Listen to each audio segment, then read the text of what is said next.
Anne of Green Gables by Lucy Maud Montgomery. Chapter 17. A New Interest in Life.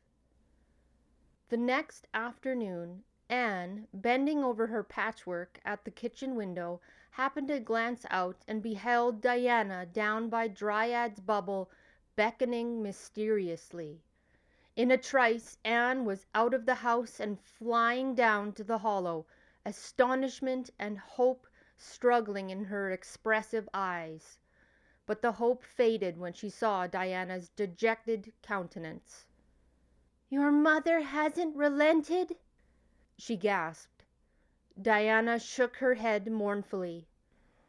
"No, and, oh, Anne, she says I'm never to play with you again. I've cried and cried, and I told her it wasn't your fault, but it wasn't any use. I had ever such a time coaxing her to let me come down and say goodbye to you. She said I was only to stay 10 minutes, and she's timing me by the clock. 10 minutes isn't very long to say an eternal farewell in," said Anne tearfully. "Oh, Diana, will you promise faithfully never to forget me, the friend of your youth, no matter what dear friends may caress thee?"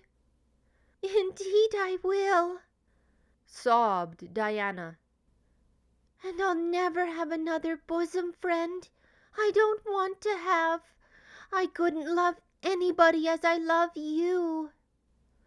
"Oh, Diana," cried Anne, clasping her hands. "Do you love me?" "Why, of course I do. Didn't you know that?" "No." Anne drew a long breath. "I thought you liked me, of course, but I never hoped you'd loved me. Why, Diana, I didn't think anybody could love me. Nobody has ever loved me since I can remember. Oh, this is wonderful. It's a ray of light which will forever shine on the darkness of a path severed from thee, Diana. Oh, just say it once again." "I love you devotedly, Anne," said Diana staunchly. "And I always will. You may be sure of that." "And I will always love thee, Diana," said Anne, solemnly extending her hand. "In the years to come, thy memory will shine like a star over my lonely life, as that last story we read together says. Diana, wilt thou give me a lock of thy jet-black tresses in parting to treasure forevermore?" "Have you got anything to cut it with?"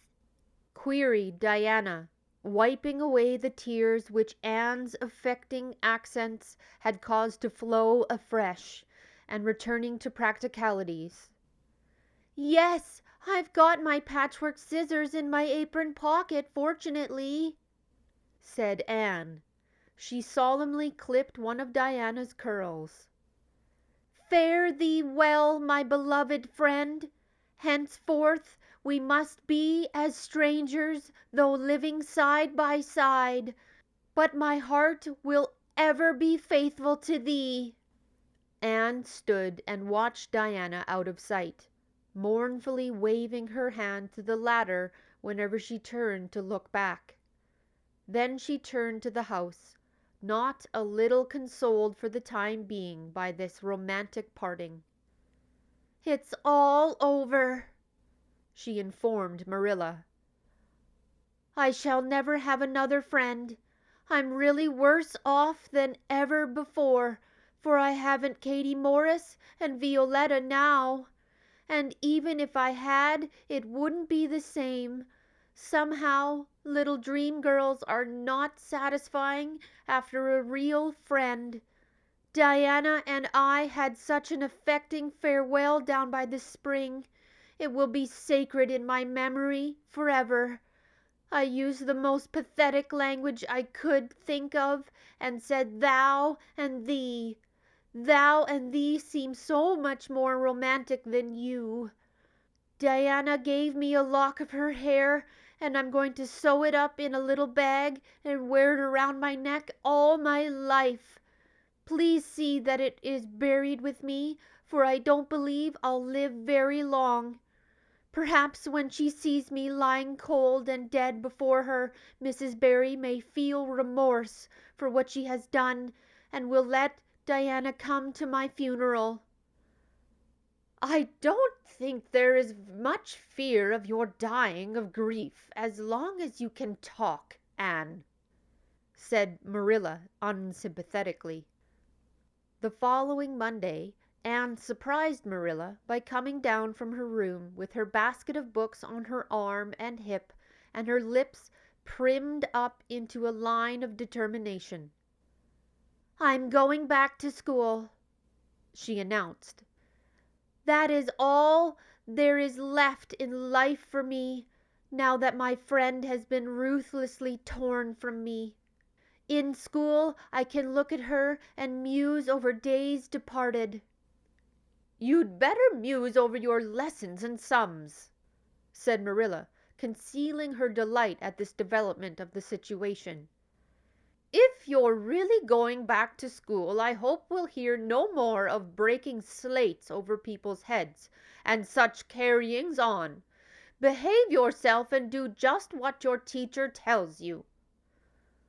"I'll try to be a model pupil," agreed Anne dolefully. "There won't be much fun in it, I expect. Mr. Phillips said Minnie Andrews was a model pupil, and there isn't a spark of imagination or life in her. She is just dull and poky and never seems to have a good time. But I feel so depressed that perhaps it will come easy to me now. I'm going around by the road. I couldn't bear to go by the birch path all alone. I should weep bitter tears if I did." Anne was welcomed back to school with open arms. Her imagination had been sorely missed in games, her voice in the singing, and her dramatic ability in the perusal aloud of books at dinner hour.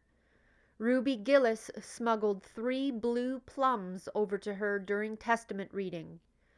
Ella May McPherson gave her an enormous yellow pansy cut from the covers of a floral catalogue, a species of desk decoration much prized in Avonlea school. Sophia Sloane offered to teach her a perfectly elegant new pattern of knit lace, so nice for trimming aprons. Katie Bolter gave her a perfume bottle to keep her slate water in, and Julia Bell copied carefully on a piece of pale pink paper scalloped on the edges the following effusion: "To Anne, when twilight drops her curtain down and pins it with a star, remember that you have a friend, though she may wander far." "It's so nice to be appreciated," sighed Anne rapturously to Marilla that night. The girls were not the only scholars who appreciated her. When Anne went to her seat after dinner hour, she had been told by Mr. Phillips to sit with the model Minnie Andrews. She found on her desk a big, luscious strawberry apple. Anne caught it up all ready to take a bite when she remembered that the only place in Avonlea where strawberry apples grew was in the old Blythe orchard on the other side of the Lake of Shining Waters. Anne dropped the apple as if it were a red-hot coal and ostentatiously wiped her fingers on her handkerchief. The apple lay untouched on her desk until the next morning, when little Timothy Andrews, who swept the school and kindled the fire, annexed it as one of his perquisites. Charlie Sloane's slate pencil, gorgeously bedizened with striped red and yellow paper, costing 2 cents where ordinary pencils only cost 1, which he sent up to her after dinner hour, met with a more favorable reception.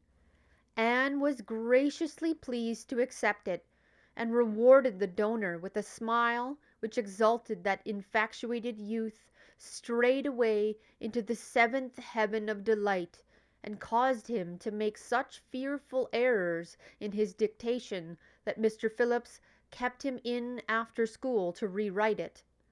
But as the Caesar's pageant shorn of Brutus' bust did but of Rome's best son remind her more, so the marked absence of any tribute or recognition from Diana Barry, who was sitting with Gertie Pye, embittered Anne's little triumph. "Diana might just have smiled at me once, I think," she mourned to Marilla that night.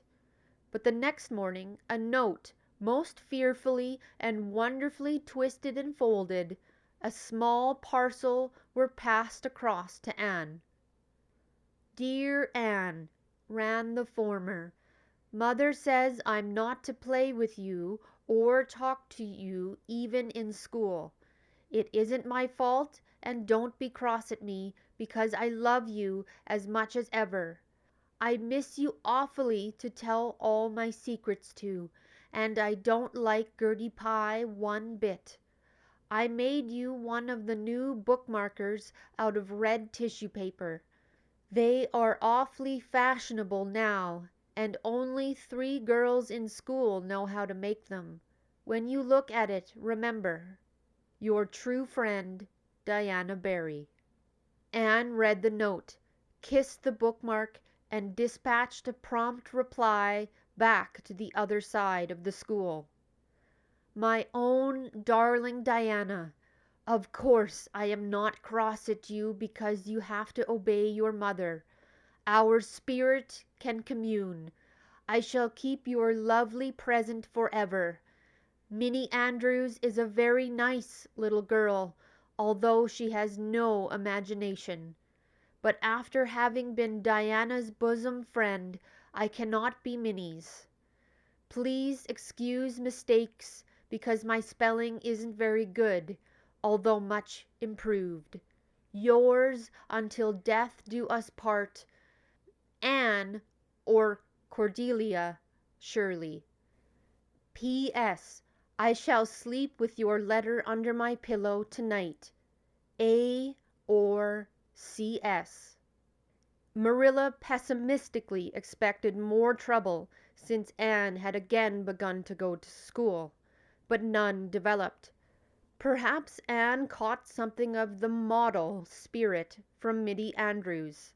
At least she got on very well with Mr. Phillips thenceforth.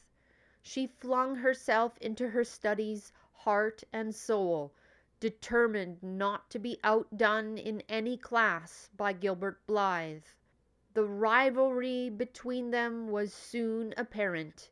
It was entirely good-natured on Gilbert's side, but it is much to be feared that the same thing cannot be said of Anne, who had certainly an unpraiseworthy tenacity for holding grudges.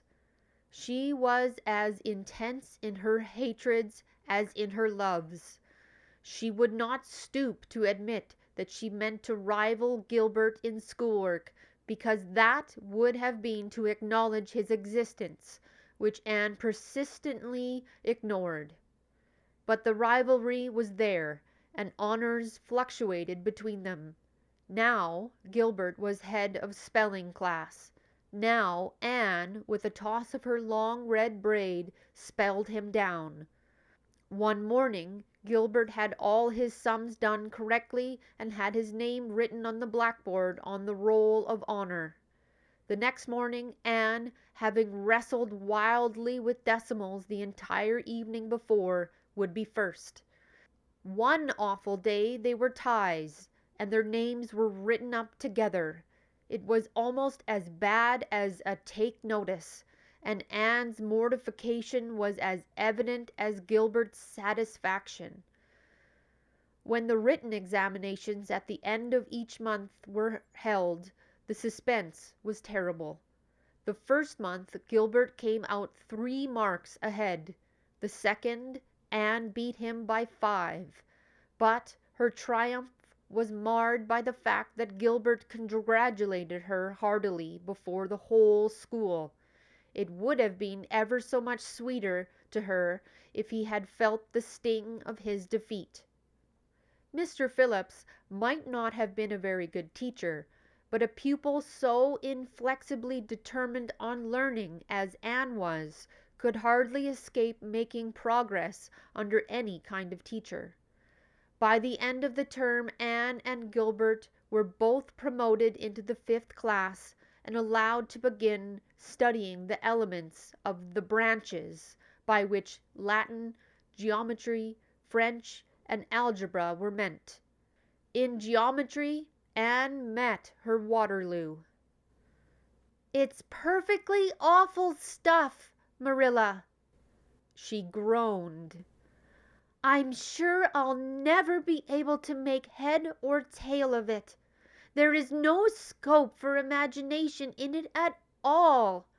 Mr. Phillips says I'm the worst dunce he ever saw at it, and some of the others are so smart at it. It is extremely mortifying, Marilla. Even Diana gets along better than I do, but I don't mind being beaten by Diana. Even although we might meet as strangers now, I still love her with an indistinguishable love. It makes me very sad at times to think about her, but really, Marilla, one can't stay sad very long in such an interesting world, can one?" That was chapter 17 of Anne of Green Gables by Lucy Maud Montgomery. I hope you enjoyed it. Bye.